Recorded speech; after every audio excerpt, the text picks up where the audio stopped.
우리 이 시간에는 사명보다 사랑이 먼저입니다 라는 제목으로 여러분과 말씀을 나누기 원합니다. 세상에서 사람들은 성공하기를 원합니다. 성공이라는 결과를 내기 위해서 우리는 치열한 경쟁 사회를 살고 있습니다. 동기에 어찌됐든 상관없이 성공을 위해서 달려가는 세상입니다. 이로 말미암아 동료가 적이 되기도 하고 또한 적이 친구가 되기도 합니다. 배신의 배신을 거듭하는 그러한 세상입니다.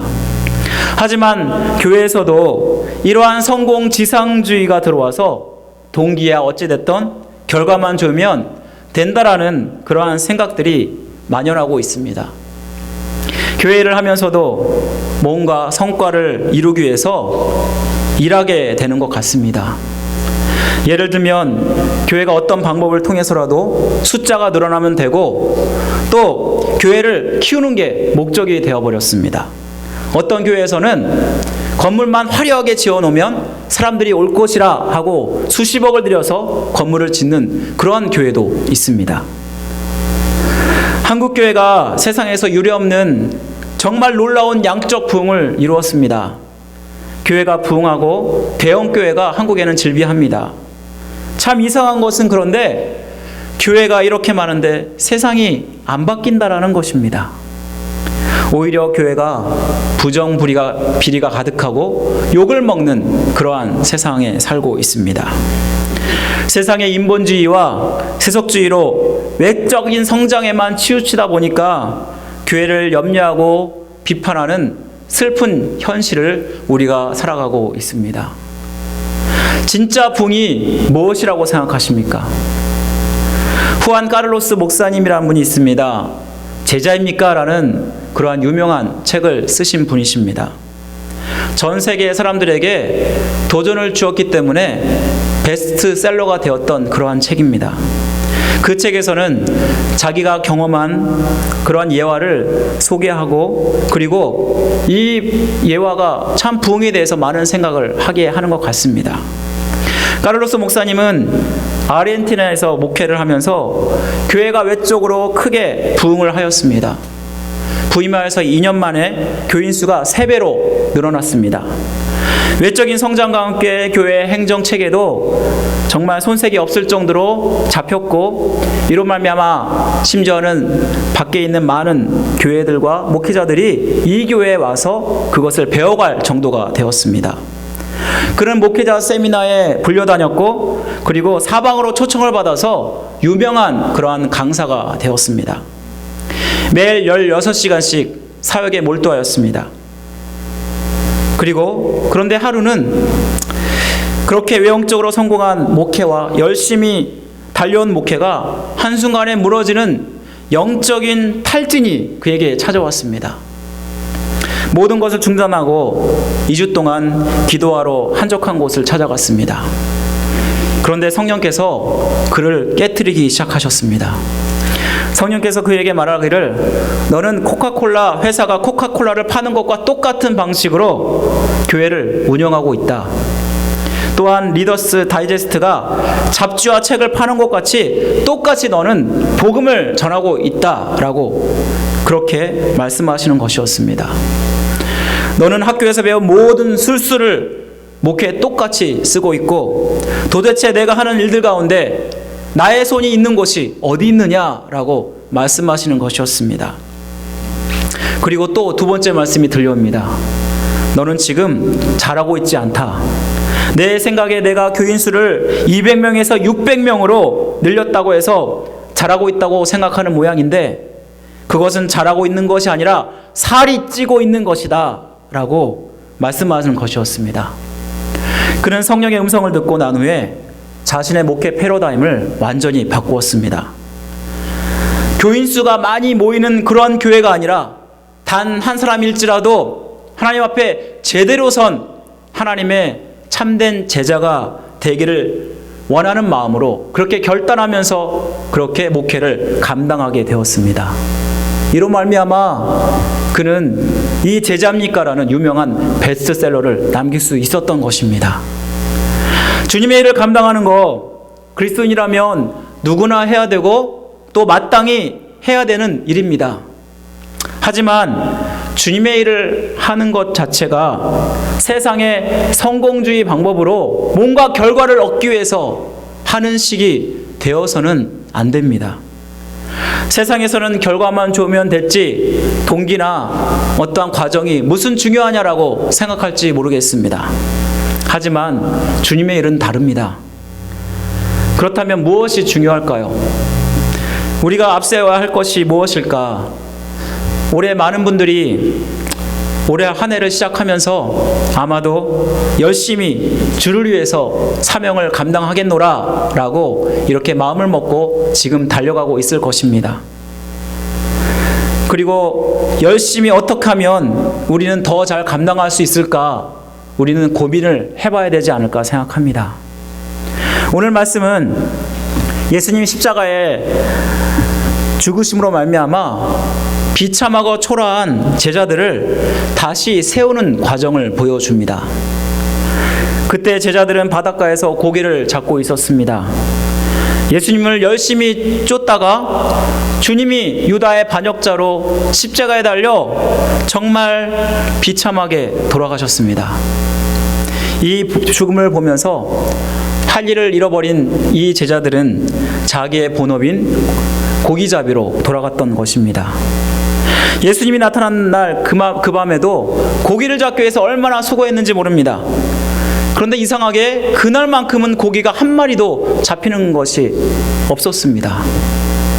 베드로를 비롯한 동료들은 어부 출신들입니다.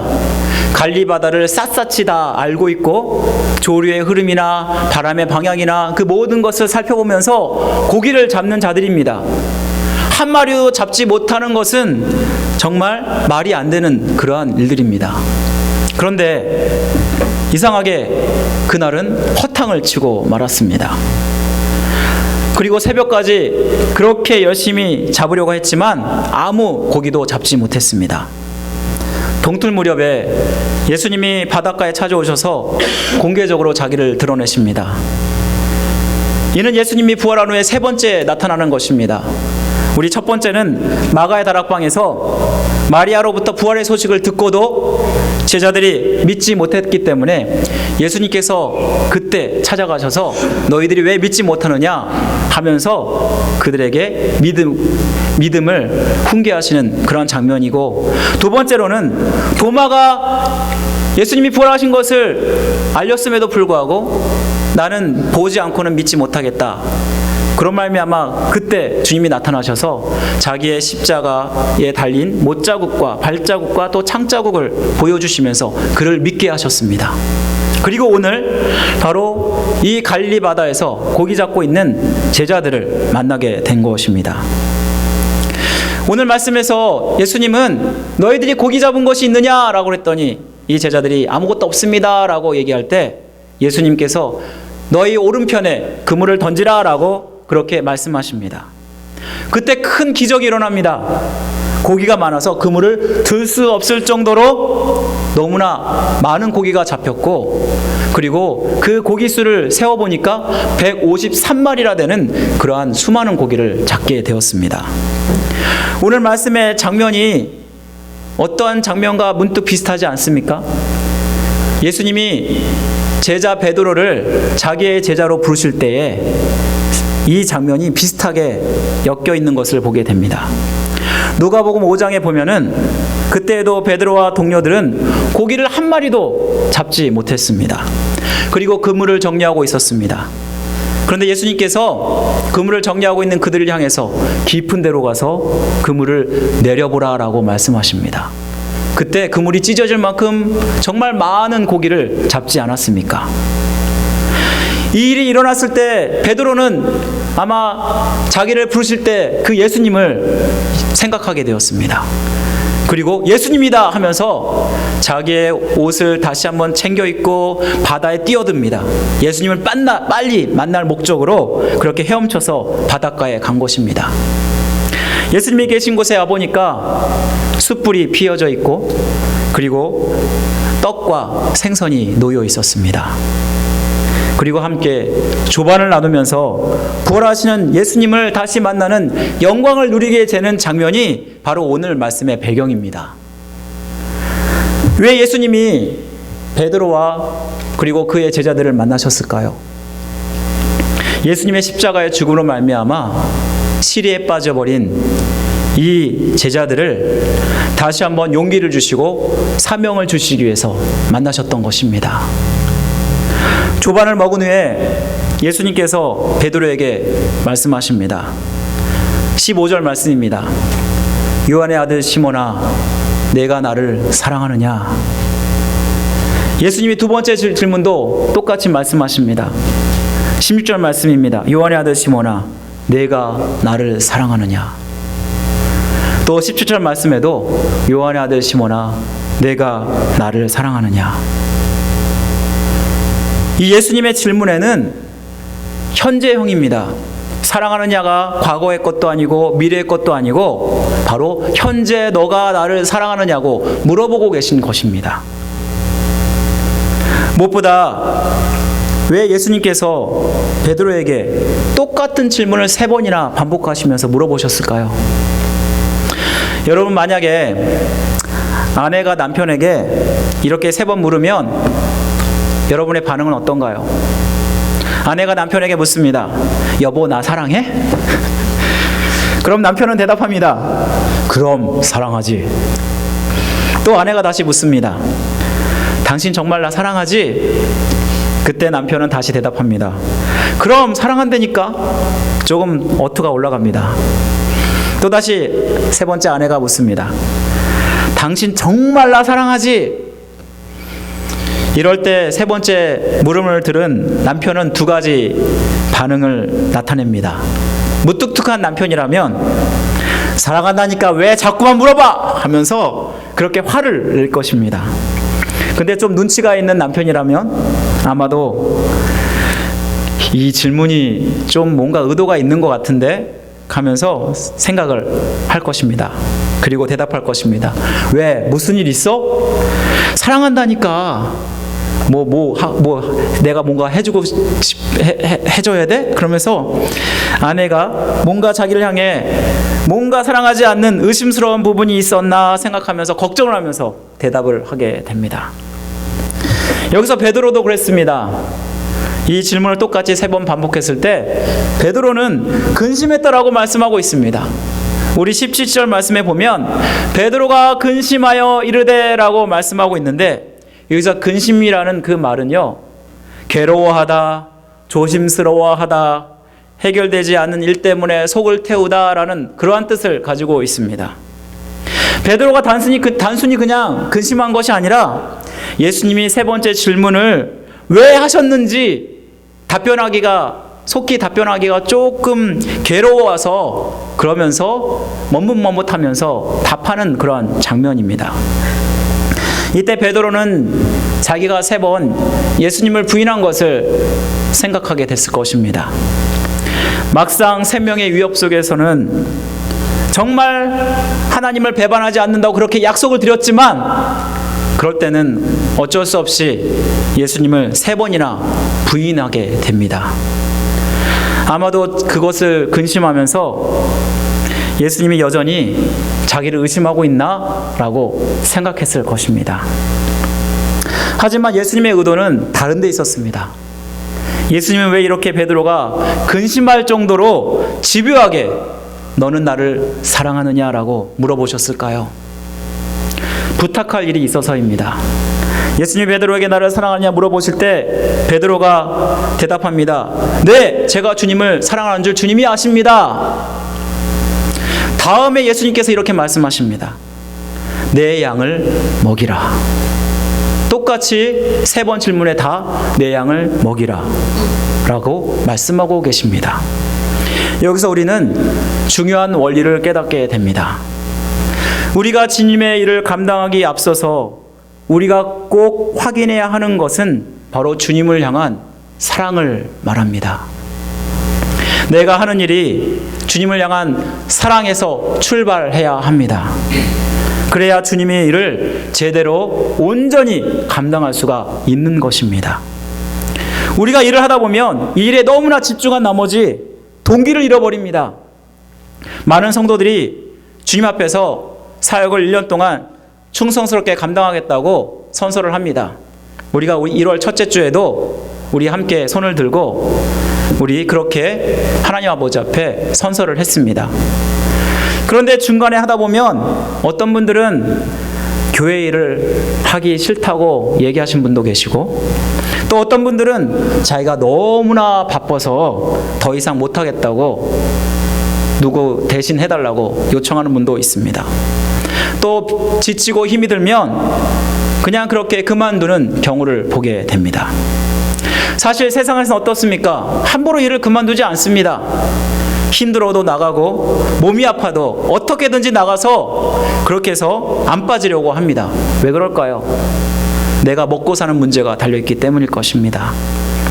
그러나 주님의 일은 그렇지 않습니다. 안 해도 되고 또 사는데 지장이 없으니까, 그러니까 해도 되고 안 해도 그만이라는 생각을 가지고 있습니다. 정말 그럴까요? 여러분들이 교회에 와서 하나님의 일들을 감당하는 이유가 무엇입니까? 여러분들이 만약에 이것이 해도 되고 안 해도 되는 일이라면 여러분은 어쩌면 지금 시간을 낭비하고 있는지도 모르겠습니다. 주님의 몸된 교회를 세우고 주님이 기뻐하시는, 그리고 영광 돌리는 그러한 것을 위해서 내가 열심히 일을 합니다라고 여러분들이 말을 할지도 모르겠습니다. 물론 맞습니다. 하지만 이것은 결과입니다. 더 중요한 것은 여러분의 동기입니다.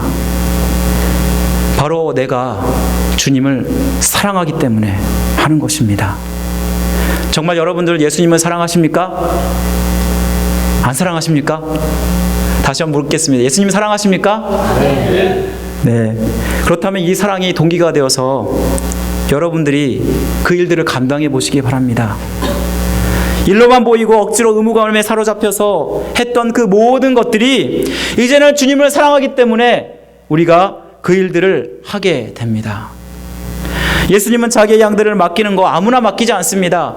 교회를 맡기는 거 아무한테나 맡기지 않습니다. 주님을 정말 사랑하는 자들에게 맡기십니다. 양을 먹이는 것이 얼마나 중요합니까? 생명을 잉태하고 생명을 변화시키는 일이 얼마나 중요합니까? 그렇기 때문에 주님은 정말 자기를 사랑하는 자에게 그 일들을 맡기십니다. 여러분은 진정 어떤 동기에서 주의 일들을 감당하고 계십니까? 내가 해도 되고 안 해도 되는 그런 일들이 아닙니다. 주님은 여러분들에게 정말로 여러분을 진정 사랑하고 여러분이 진정 주님을 사랑하기 때문에 이 일들을 감당하는 것입니다. 여러분의 동기를 다시 한번 확인하시고, 그리고 이 맡겨진 사명을 감사와 기쁨으로 감당하시기를 간절히 원합니다. 그렇다면 이렇게 주님을 진정으로 사랑하면서 하는 결과와 내가 의무적으로 하는 것과는 전혀 결과가 다릅니다.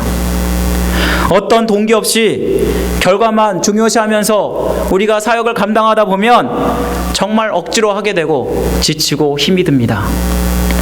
하지만 주님을 사랑하기 때문에 시작한 사역들은 나의 생명도 걸게 됩니다. 예수님이 이렇게 베드로의 마음을 거듭 확인하신 이유가 있었습니다. 그가 앞으로 해야 될 사명 때문이었습니다. 18절 19절을 말씀을 보면 이렇게 말씀합니다. 우리 다 같이 한번 읽어보겠습니다. 18절 19절 말씀입니다. 18절 19절 말씀 우리 다 같이 한번 읽어보도록 하겠습니다. 시작. 내가 진실로 진실로 내게 이르노니 내가 젊어서는 스스로 띠띠고 원하는 곳으로 다녔거니와 늙어서는 내 팔을 벌리리니 남이 내게 띠띠우고 원하지 아니하는 곳으로 데려가리라. 이 말씀을 하심은 베드로가 어떠한 죽음으로 하나님께 영광을 돌릴 것을 가르치심이로라. 거기까지입니다. 이 말씀에서 젊어서는 원하는 대로 베드로가 마음대로 다녔지만 늙어서는 원하지 아니하는 곳으로 다른 사람들이 데려갈 것이라고 말씀하고 있습니다.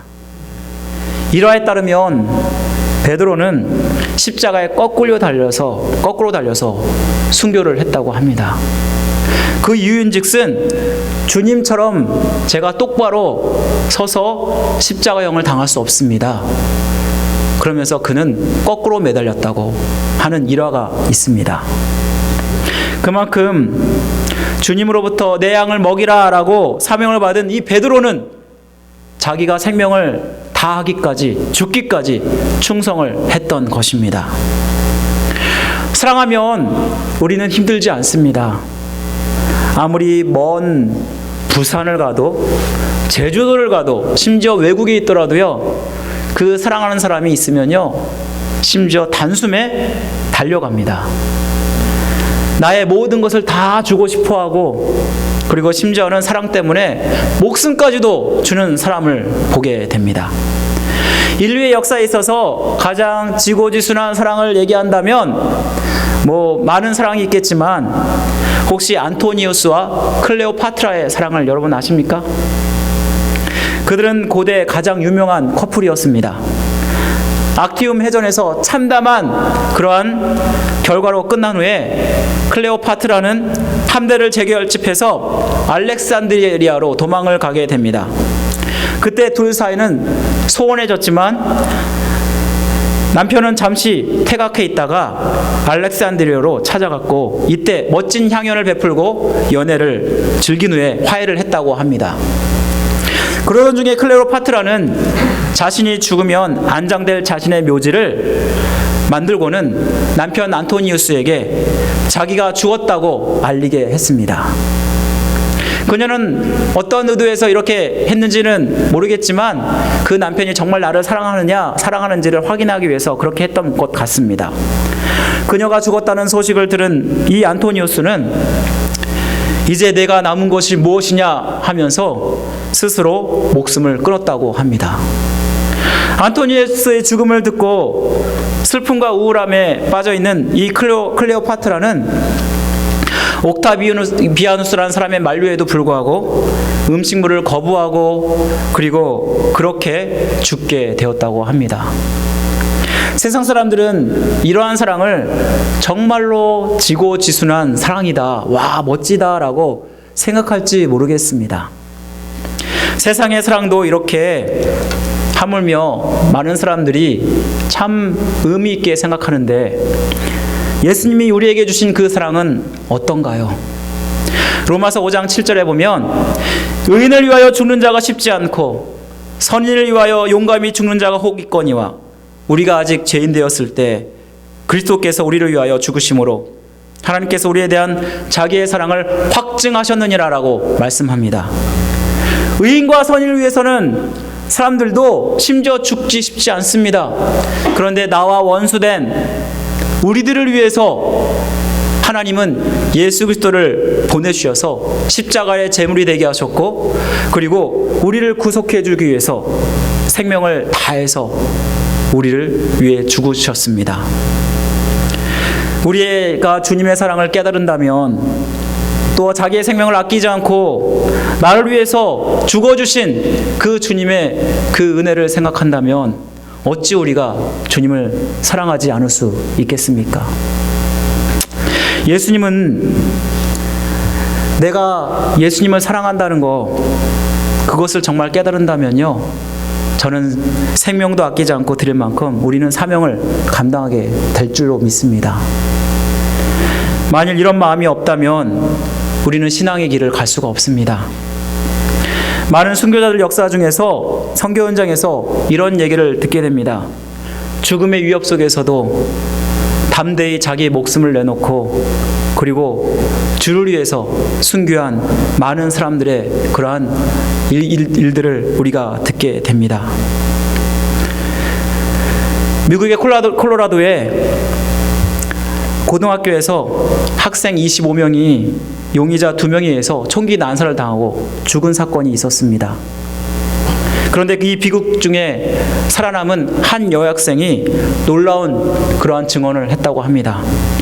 이 학교 불량배 서클 2명이 총기를 가지고 들어와서 학생들을 난사하고 있을 때 그곳에는 17세 된 캣이라는 소녀가 있었습니다.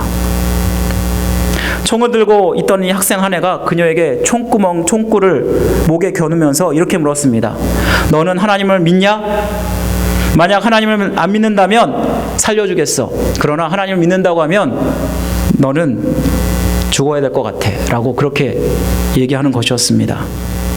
그랬더니 이 캣이라는 학생이 똑바로 그 자기를 위협하는 그 사람을 바라보면서 나는 하나님을 믿어. Yes, I believe in God. 이렇게 대답했다고 합니다. 그랬더니 이 남학생이 총구를 캐시의 가슴에 겨누고 마구 총을 쏘아댔습니다.